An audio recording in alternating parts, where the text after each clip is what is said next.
Hey, this is Markly, and you're listening to the 70th episode of Low Profile. Today, I've got Karl Blau on as a guest host, a correspondent from Philadelphia, and you may remember him from previous episodes. Anyway, he was interviewing this band called Hermit Thrushes in Philadelphia, and he lost the tape for Spencer, one of the members of the group. So I'm going to bring Spencer on to help introduce this episode. Yeah, it was like when he first moved to Philly, and so we met at a nearby park at like 10 o'clock p.m. in the dark, and it was windy. It was like not a good time to like record audio, I don't think. It was fun, but I don't really remember what I said, and you know, it was a long time. It was a couple of years ago now. I think it came out great, and now you're on it, helping introduce the unwitting listener to the band Hermit Thrushes. I mean, how would you describe the band to someone who wasn't familiar? Oh, wow. You know, like Steve at the grocery store. It's like, oh yeah, you're in a band? Or what kind of music do you play? Yeah, like a gamelan pop band with like homemade instruments, you know? Home Alone instruments, booby no, traps. Not Home Alone. No, yeah, like the blowtorch doorknob or whatever the hell they did. No, homemade instruments that make kind of like short and sweet and strange little pop songs. Just kind of, played a lot of like auxiliary bits and pieces that fit into the songs kind of nicely. I was friends with everybody, so my other role is just sort of hanging out with everybody and being in a band. It's not just making music all the time. So, yeah, I'm no longer in the band, but I was for a long time, and I guess I played the last time we played a show, I played it with them. So, unless I'm mistaken, unless they played a show and I didn't know about it. Oh man, you got to get on that email list. I'm not on the email list anymore. we'll have a link to that at the end of today's show. So yeah, I guess I should get on that.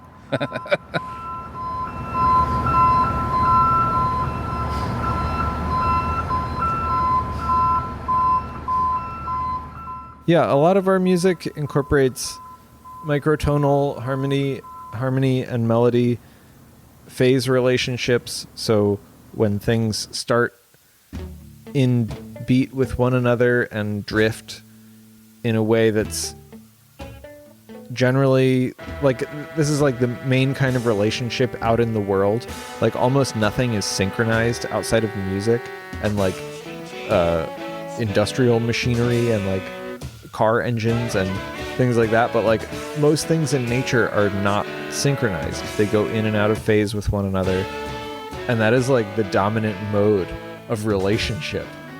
And so I think that's a fun thing to explore in music, also because it's just beautiful. It's like approaches nature in a way that a lot of other musical techniques don't allow.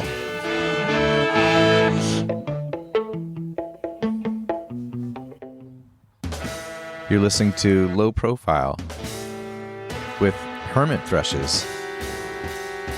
I'm Philly correspondent Karl Blau, in for Markly Morrison. I sat down with Hermit Thrushes, Andrew, Taryn, and Yianni for this conversation. I'm Andrew Keller. I play viola in Hermit Thrushes.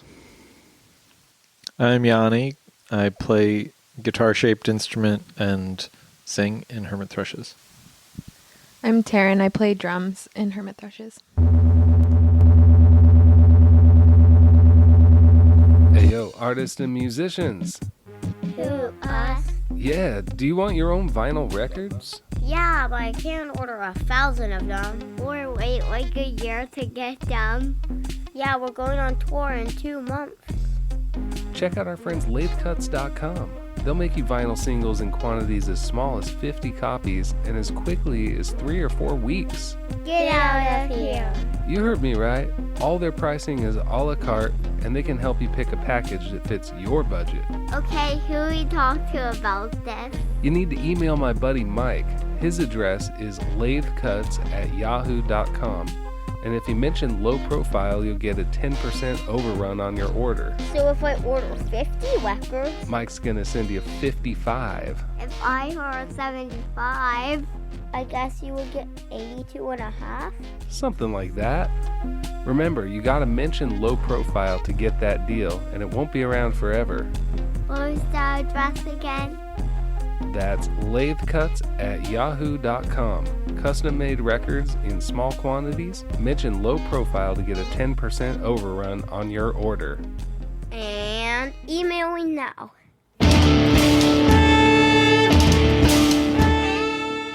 It's happening in slow-mo. We're not very actively working on it, but it's kind of building over time. And there's been some full band music, and then there's a bunch of music that I've just been thinking about and not making yet. But that might be more solo and like tape manipulation and sound art type music. How much are you sharing with everyone else at this point? Not sharing anything at all so far.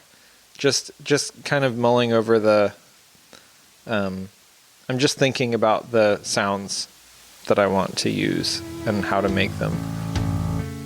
So there's not much to share yet.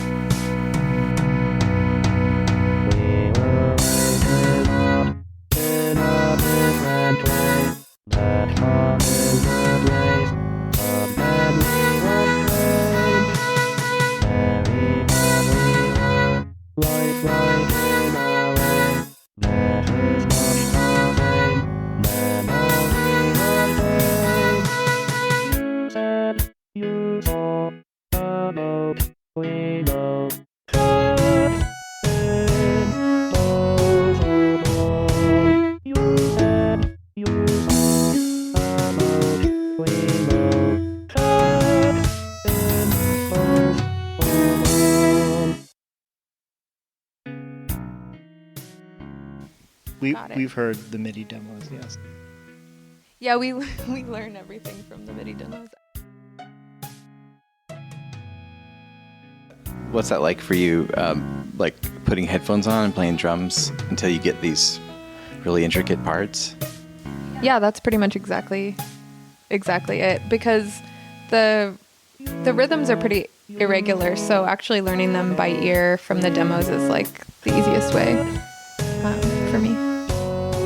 And we also have a byproduct of making the MIDI demos is that we can make sheet music from them really easily, so everybody can refer to the sheet music as we figure the songs out. But oftentimes it's just easier to listen and play along.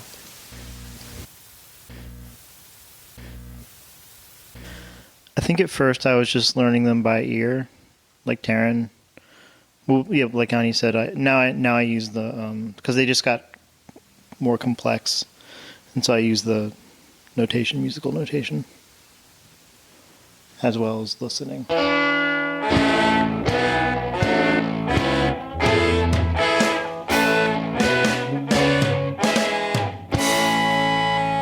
So like when band rehearsals, you call a band rehearsal, you like expect everyone to know the parts. Yeah, there's Pretty much. There's a little bit of homework before we try a new song, so we each kind of familiarize ourselves with the parts, and then we try to put it all together.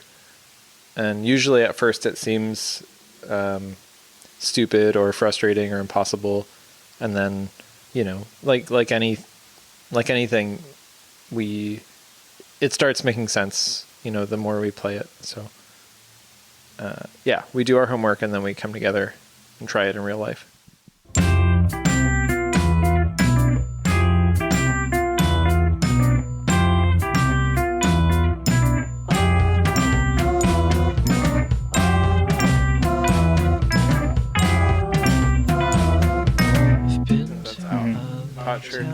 Potsherd Gold Meadow, which is the one you played drums on, Taryn. Yeah. What was that like for you, like recording Potsherd Gold Meadow? It was great. That was my first experience recording, I think, with a band. And we recorded with James Raskalchik and Dan Angel at their old studio in Philly, which was called the Sex Dungeon. And it was like many of our friends recorded there, and it was such a positive and cool experience. They're both really, really great engineers. The vibe is awesome. And we played all the songs live. We recorded them live, and then overdubbed just a little bit. But yeah, I think we came in really well practiced, and it was just a super positive experience. And the product was really like true to how we sound playing live at shows, which I was happy with.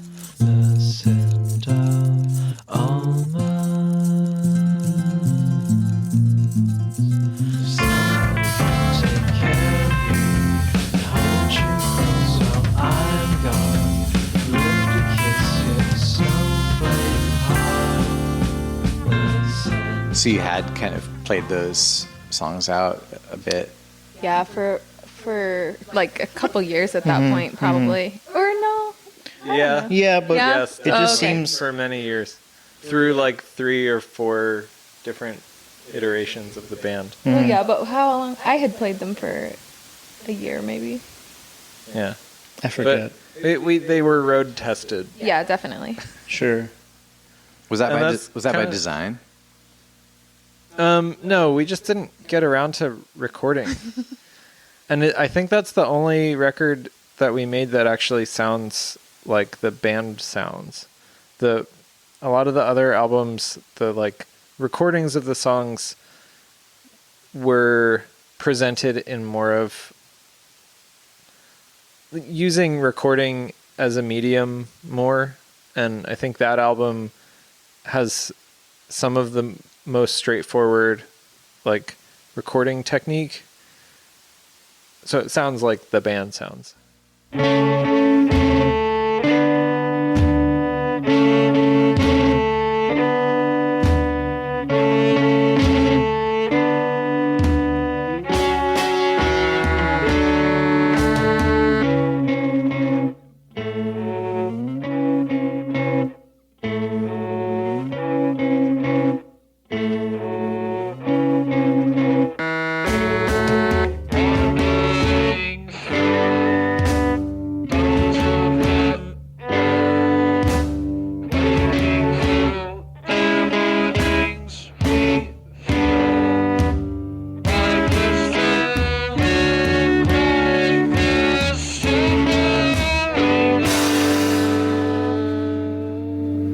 What did it look like when your record came out? Was it?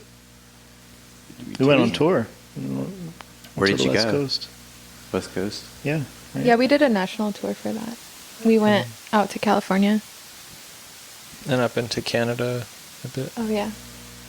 Was that just Hermit Thrushes on tour, or with any other groups? Well, it was that was the one where we toured out to the West Coast as Hermit Thrushes, and then I stayed on the West Coast to do an art project with some friends out there, and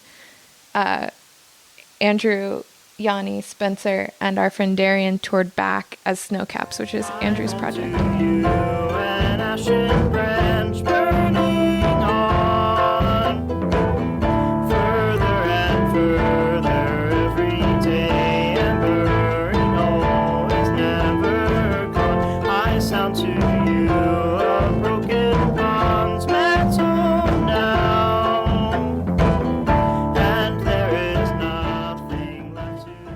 Cool. Which record was that for Snowcaps? It was Don't Take Me Back. Nice. That was the third one. That's a very conserving energy. That's a good plan. What kinds of places are you playing on this tour? Like, do you have like all ages sort of a vibe, or where are you going? We've always, I feel like I'm talking a lot. We've always played like really kind of what I think of as classic DIY type of like house shows, galleries, like Closets. yeah, like weird spaces. My favorite, I love to play like experimental venues and art galleries. I don't think we do well in a bar. That's like not our vibe. Yeah, we actually really do terrible at bars. Why is that? A lot of our music has like silence and like very slow, quiet parts. And I think that's like the worst thing you can do at a bar. Because people are going to try to talk, and they're right to do so. They're in a fucking bar, like they're hanging out, they're being social.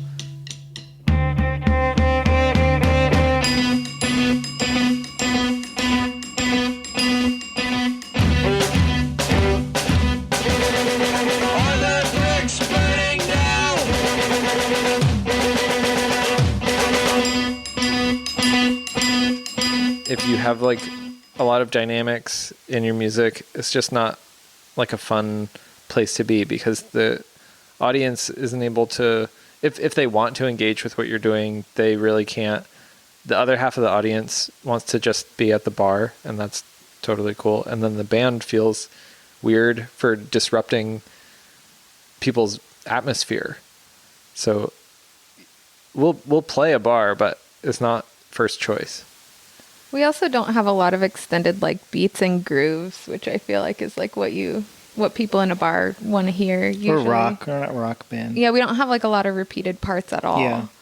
So the songs are very short and like linear. Like there's not a lot of repetition, and I just feel like that's not the kind of music that's like a party atmosphere usually. Yeah, we're not a party band. Album. Yeah. Andrew, do you have any fun bar stories from Hermit Thrushes adventures? No. We'd rather not think or talk about bars. I really don't like bars, to be honest. Well, how about a different? Do you remember any memorable? Do you have a memorable any sweet memories from, or From that tour? memorables? Yeah. Yeah, we had a rough time in Montreal. We got. Can we talk about this? Yeah. We got robbed, and then we were just like, well, they didn't take our instruments, so that was good. They took a lot of other stuff though, but The car got broken into. Yeah, the car got broken into, but we went to this like house show, and everybody was really nice to us and like really sympathetic, and helped us out a bunch, and that was just great. It was wonderful. I mean, it was just so much better. We were thinking like, if we had to go to a bar tonight, we would just give up. Like that would be the worst thing ever. But that didn't happen, and I think Taryn booked that show. So thank you, Taryn. Yeah, that was like the most sweet and supportive place to go after having a bad incident. Everyone was so cool, and they had a free pile. My suitcase with all my clothes got stolen, but it was like a queer communal house of women, and they had a big free pile, and I replaced my entire wardrobe like that day. And I was like, great, this is fine. Keep on going. With like cute, chic Montreal clothes. Yeah.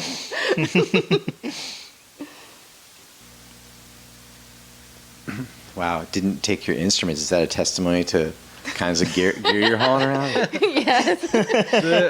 We have like probably the crappiest instruments that money can buy.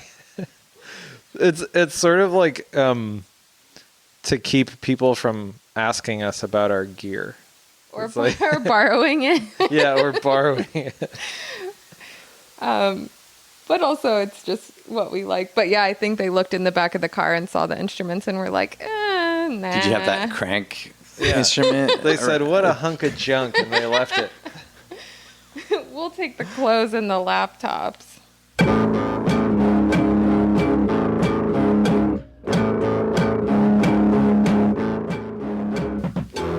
So you toured all around for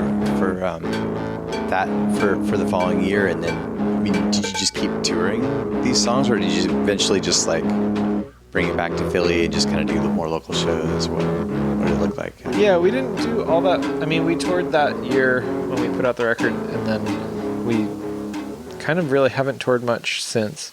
So we've been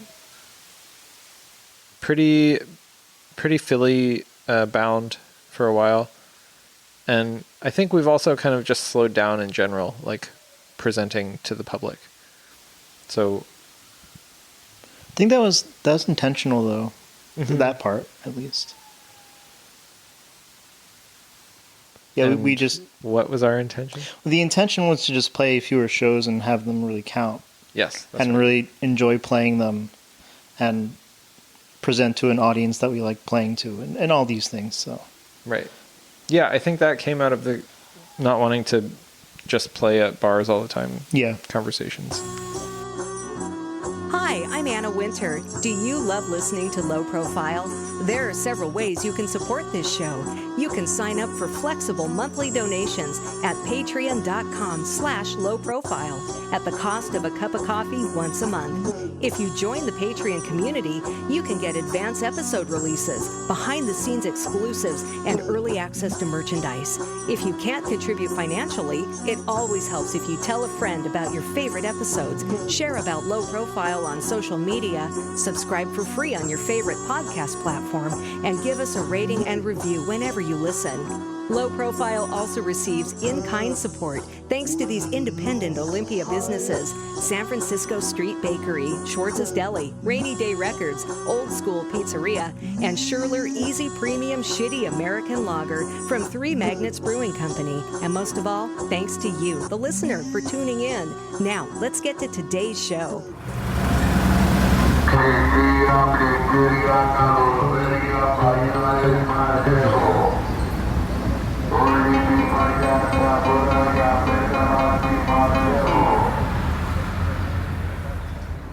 I think I started writing the songs for this project, kind of processing very like big, weird feelings about like place in the universe.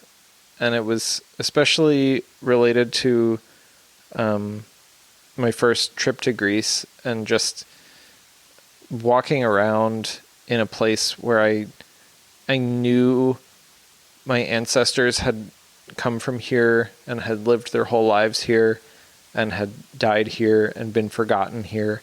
And it was a very strange sensation, just feeling like the heaviness of a place without trying to, just being there and like knowing that, you know, part of my story inexplicably is in this place that is not my home, that is not familiar to me, but that carries just like a tremendous vibe. Like I went there and I felt connected immediately. I come from a place where nobody does this. I come from a place where nobody lives.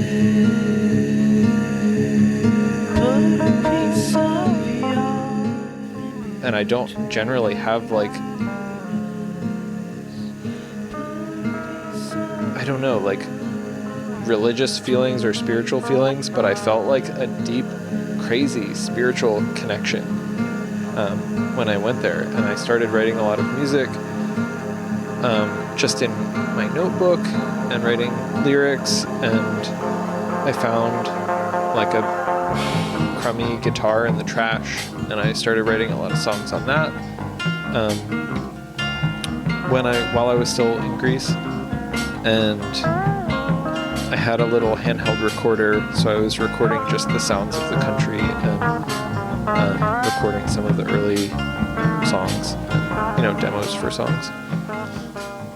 But I didn't think about it like I'm going to start a band of this. It was just kind of like, where do I put these thoughts and feelings? And this seems like the most direct route from the internal to the external.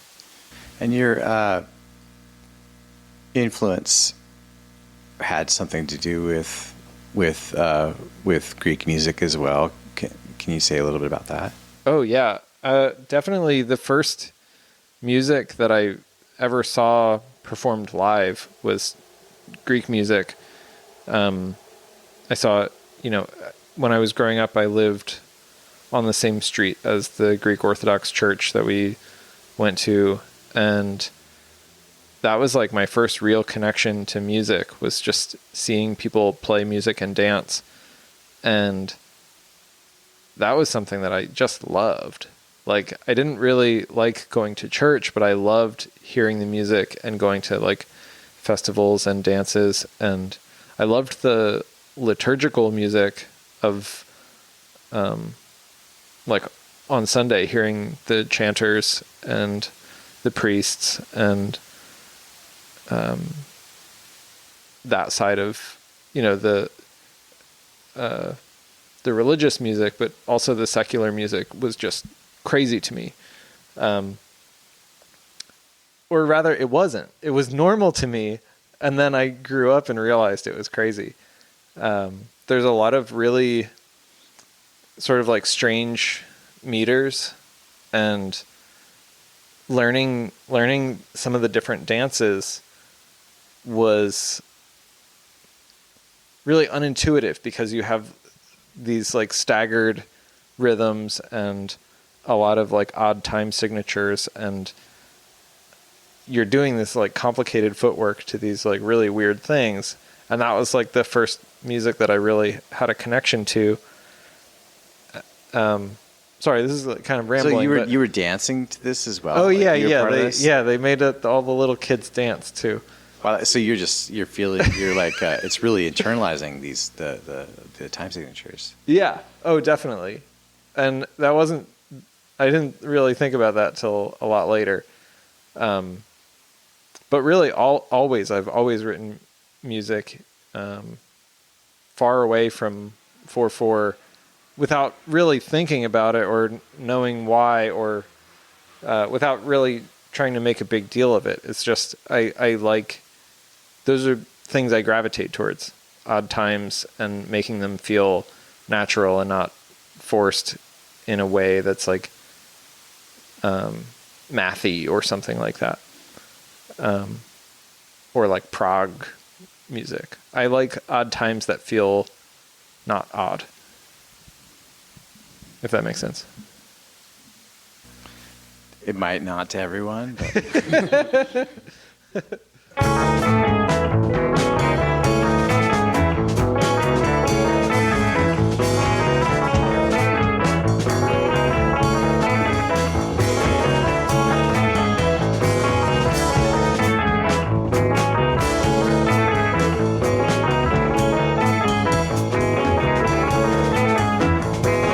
Swallow some wood pulp, spit up the wood pulp, make me this. Baby,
So you're bringing this influence into your early demos that you haven't even conceived the band yet, but you're like writing these songs and you actually record some of these tunes, or what happens to these tunes? I guess I recorded our first album is called Benaki, and it's named after a museum that's named after a family that started this weird ass museum in Athens. That was like free on Tuesday nights or something. So I would hang out there a lot, and it was open till midnight. So I would just walk around this beautiful building and just look at these artifacts that are scattered through time, but gathered in place. So things that were created by humans living thousands of years apart. And that connection made so much sense to me. Like having, we're all here at some point and we all make little things. And the things that I was making were sounds and, writing words down. And so I recorded our whole first album, Benaki, just by myself. And then when we formed a band, we re-recorded it as like a full band. And I think the first, pressing of it was like a couple CDRs, and it just had the floor plan of the Benaki Museum printed on like a white piece of paper. And stitched. Yeah, and run through like a sewing machine or something. Yeah. Andrew, what was that recording like? What do you recall from that session or those sessions? What I recall from those sessions, I remember what stands out for me is recording the sousaphone in the bathroom. When Nick was recording that, and it was just the coolest. I thought it was great. Just have this like large instrument in this small space. Just the sound was incredible. Nick is also just a large guy, and we did it in the smallest bathroom in the house. Mm-hmm. So there was like only room for him and maybe like a boom microphone, but aside from that, there was nothing else in there. And it was, I guess the whole recording process took place in every room of the house that we were living in, and all the songs were done separately, so they all have completely different sonic profile. And yeah, there was like no intention to make a certain kind of document. Like each song got its own special attention.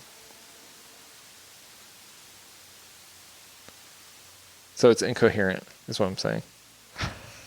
I mean, I also remember just, again, playing these songs and these parts hundreds of times before I could even attempt to play them and record them. And I was so out of practice with guitar that back then it was just like a lot of improvement, but it took a lot of effort and time.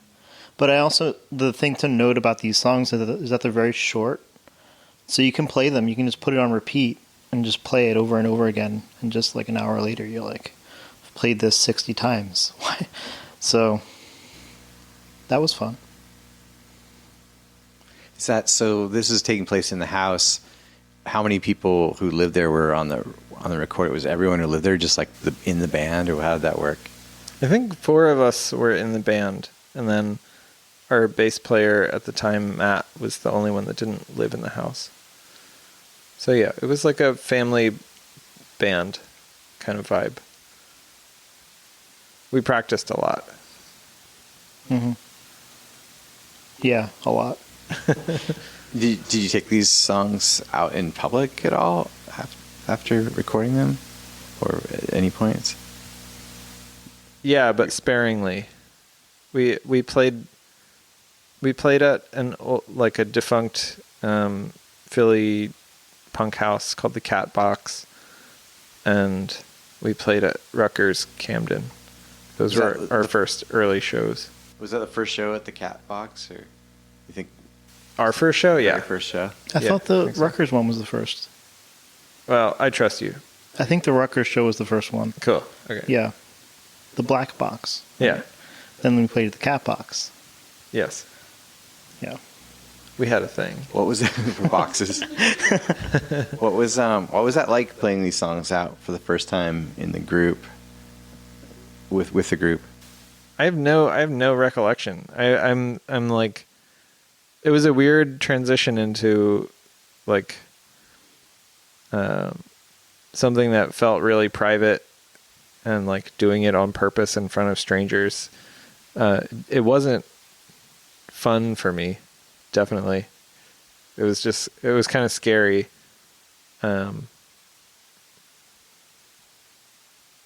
But it helped me like recontextualize what we had been doing, like hearing it through other people's ears, which I don't think is like a good or a bad thing, but it did make me hear it in a different way. I think we were all really scared and nervous. Yeah. First couple shows. I know I was.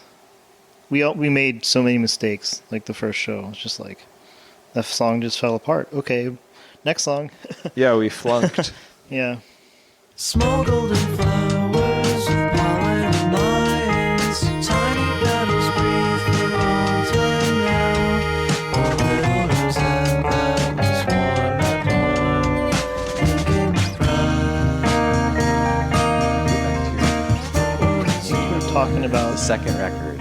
Yeah. Slate Fountain. Slight Fountain.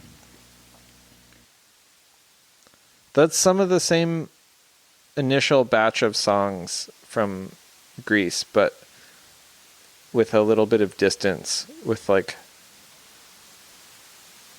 some perspective and time passing between the trip to Greece and like coming back down to earth back in Philly and like readjusting to my life.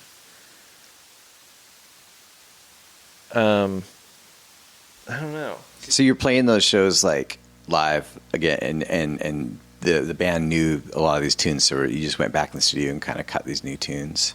Or Yeah, not new, we but never like even saw a studio. We back in the recorded in studio. Sam's like Quotes. parents' old house, and it was just like, parents are gone, let's put mics in the living room, you know, that kind of vibe.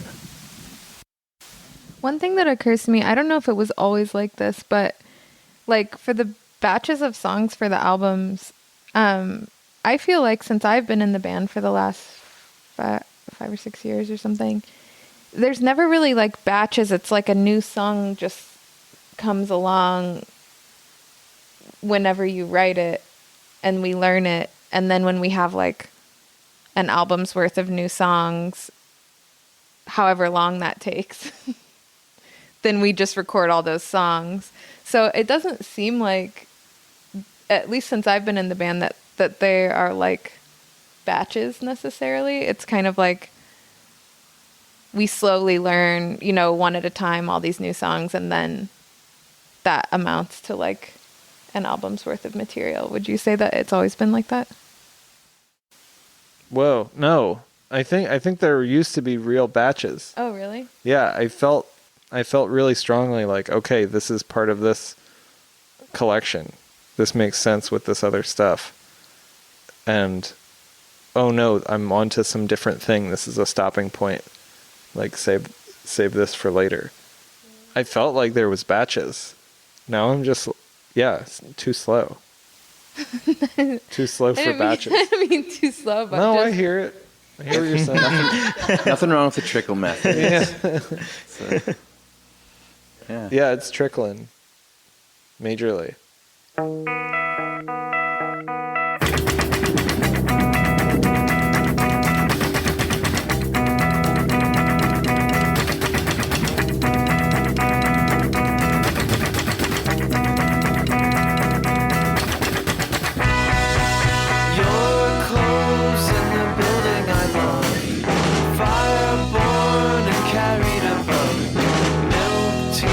Crushed to dust, diamonds, bones, and molten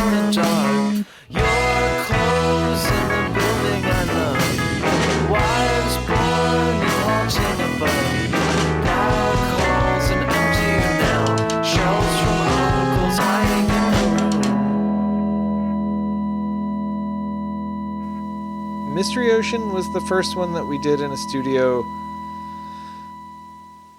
because, well, it's complicated. We recorded that whole album, and then my hard drive crashed, and we lost all the recordings. And it was, I thought, in my mind, I remember it being the perfect album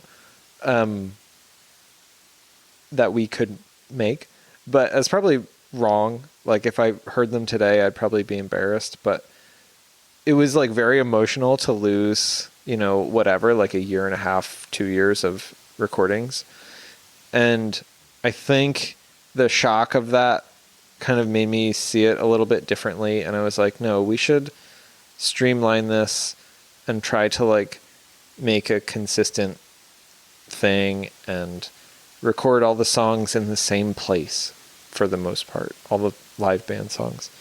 And so we recorded Mystery Ocean in a studio with Daniel Smith from Danielson, and we did that because he is like a focused laser beam of a person, like has an excellent ear, like is super detail oriented, is I think we just like trusted him very much. And we kind of ended up doing like the opposite of the like janky falling apart 4-track version that we had previously recorded and lost. So I don't know if it was just we couldn't go through that same process again because of like an emotional wall. But that's what we did. We went into the studio with him and we tried it again.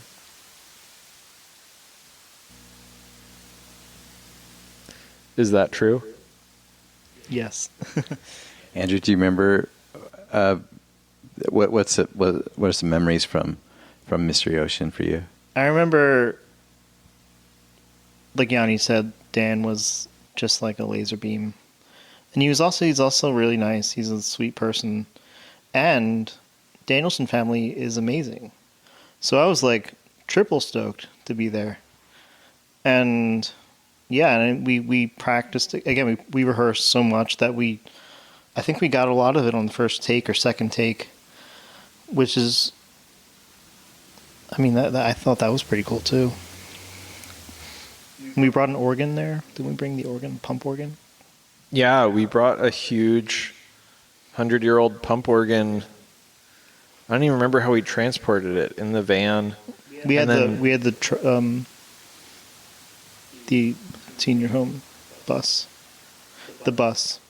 Yeah, so we loaded a 100-year-old pump organ into the bus, drove it to Daniel's parents' house, and loaded it into the basement for like 10 seconds of music. Yeah, it was very, very quick. But it was worth it. That was like it's the most perfect it's cool instrument for that very cool.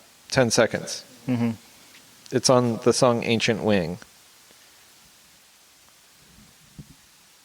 It plays like a little solo.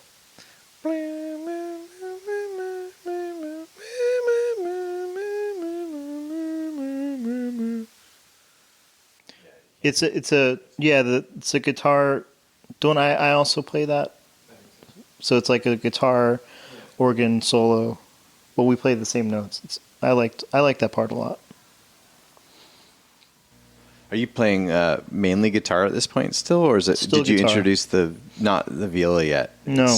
That's a whole other chapter. But you were Yeah. playing one-string guitar, which is sort of like viola, where you're just focusing. Not all the time though. Right, but you're playing an instrument where you're focusing on one note at a time and how that note sounds. Instead of like on a guitar, you're playing these chords and you're not manipulating the timbre of the note. You're not doing any ornamentation on anything. It's just chord, chord, chord. And then when you're playing a guitar where all the strings are tuned to the same pitch, it's all about the texture of that pitch. Okay, hold on now. So the guitar was prepared with all the strings. How many strings? 6. Yeah. All the same string? No, they were. I think the 3 low E and 3 high E, like 1 and 6. Strings. Just barring. You could just bar. I played it with a slide. So you can probably cue now Telegraph Hill off that album, the first 15 seconds of that song, or the just intro. 15 seconds. Then. Yeah. No, the intro to that song is a good example of use of that. If you want to play that, if you want, yeah. We gotta kill what, an hour? How long is this? Yeah, it's an hour.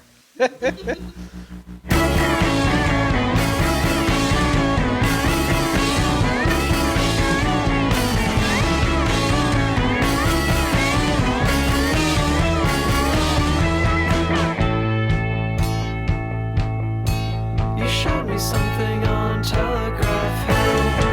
You showed me something that was covered in trees. You showed me something with 1,000 black raindrops. We're hearing about the pump organ and the prepared guitar. What else was going on this record? Like interesting instruments slash, yeah. What else was happening on this record? I remember recording a bunch of hangers, plastic hangers, like for clothes. Just kind of like gently tapping them into each other, I guess. You weren't going to bring up the plastic hangers before? I had to like, prod for that. No, I just remembered now. I didn't remember that until you just said it. Yeah. I thought that was a lot of fun. Yeah, we had a bunch of plastic. Yanni's checking the liner notes here. There's precious little information. It doesn't say plastic hanger. Who played the liner plastic notes. hangers on there? No, yeah, you played a bunch of plastic hangers and scissors. Was it not? That was a different song. I don't know. I don't remember the scissors. Okay. Did we I'll play drop the it. hangers with the scissors?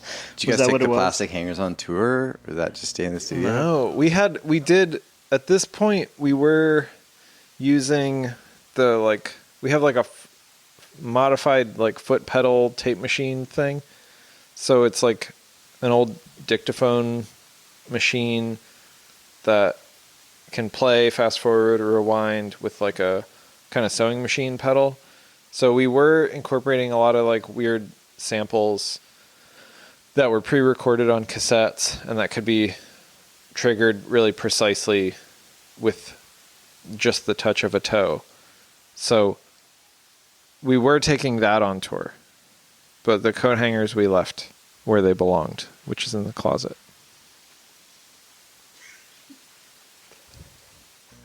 Unless you're recording the record, That's bring them right. out.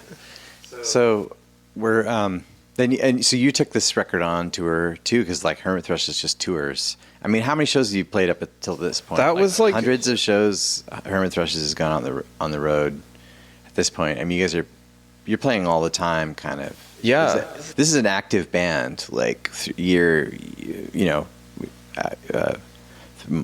every month you're playing shows. For sure. No, yeah, around that time there were some years where we were on tour for like 6 months out of the year, which is fantastic to think about a band with like no label support and almost no public appeal playing that much and kind of like forcing our way into like these punk houses and art galleries and making a hellish din.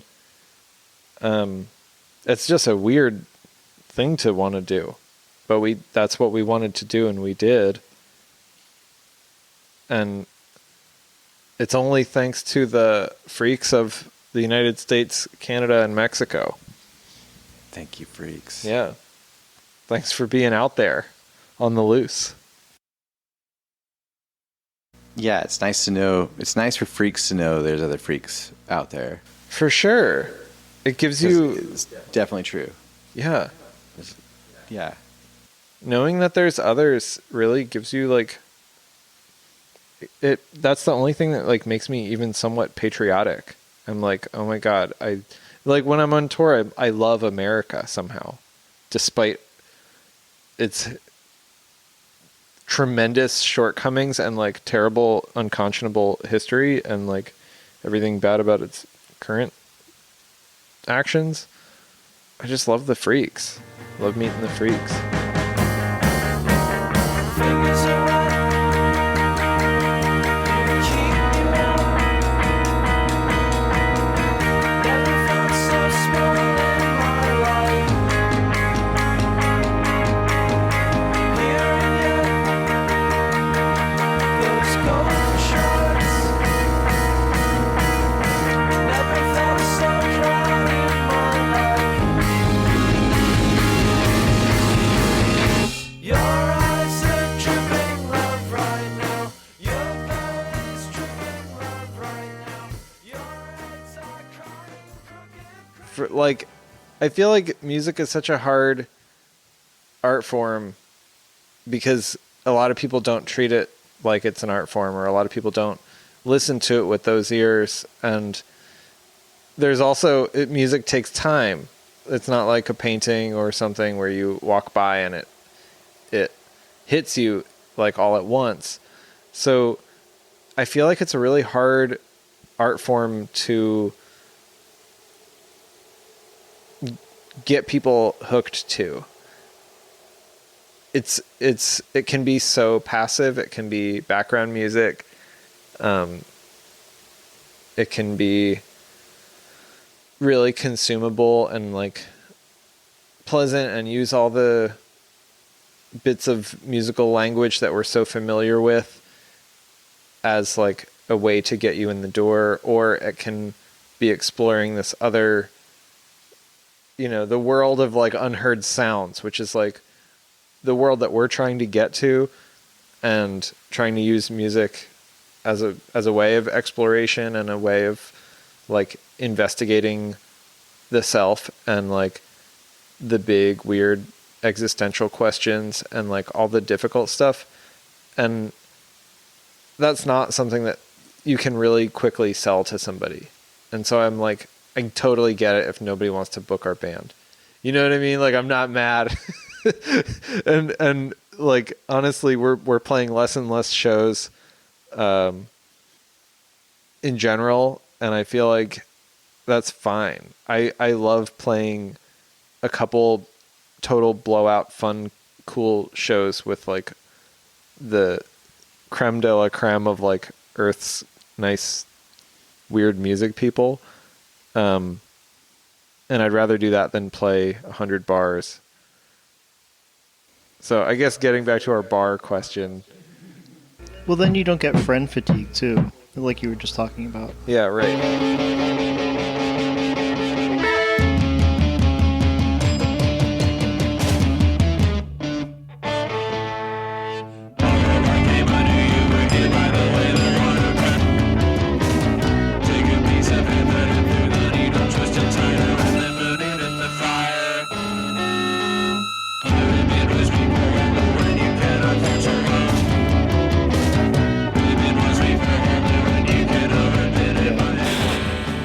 Maybe we can talk about the switch from like how we got to the place of Potsherd Gold Meadow versus Mystery Ocean or something. If you want to talk about I think that. you should talk about the homemade instrument. Yeah, like that stuff. Oh, yeah. From the very beginning of this project, I was interested in the foundational blocks of the songs to be their own medium. So like, some people get really into writing lyrics. Some people get really into writing guitar parts. I wanted all of that to be equally important, and I wanted the texture and the sound to be also a creative medium.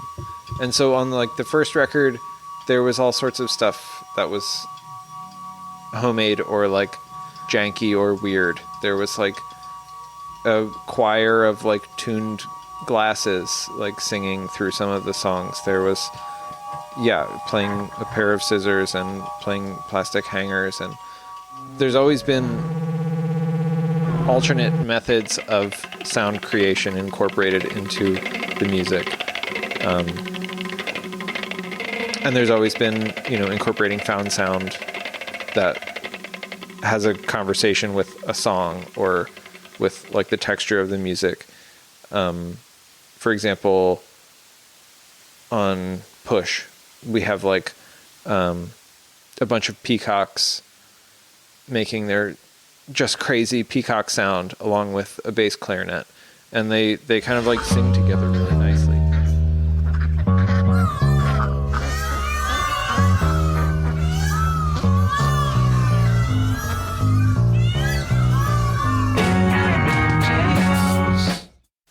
So the idea of using different methods of sound creation was integral to the actual songs.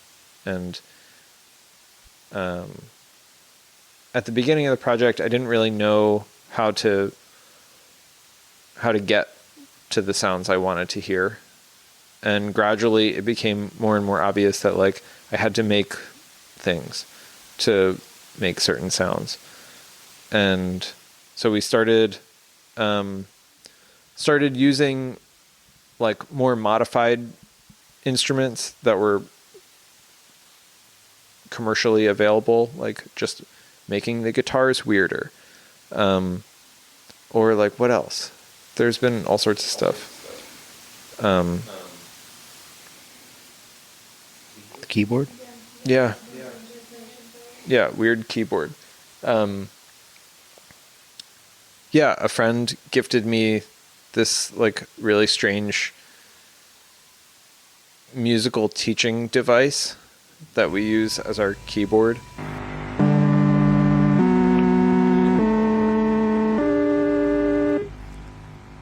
I know that I'm alright. Where each key is tunable, so we could access for the first time like a beautiful world of microtones. And so then that became, that was something that I had like wanted to experiment with and didn't really know how.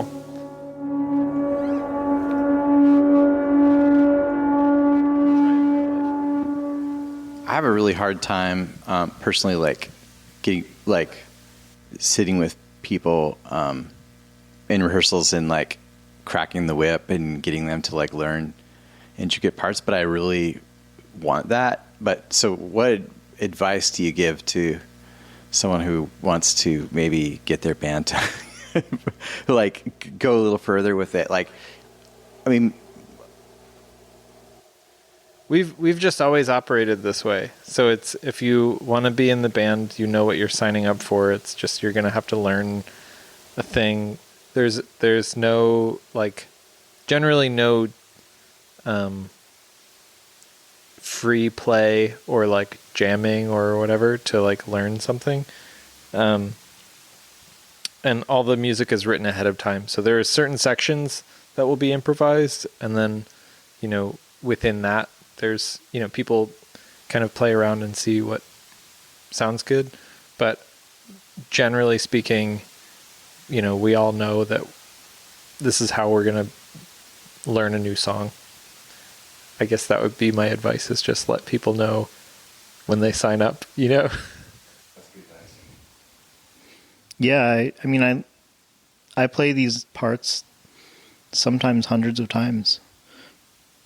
While we're working on them, it's not something that just we're done, but you have to keep working at it, I think. That's why you sound so good. Thank you. Yeah. I can't see turn my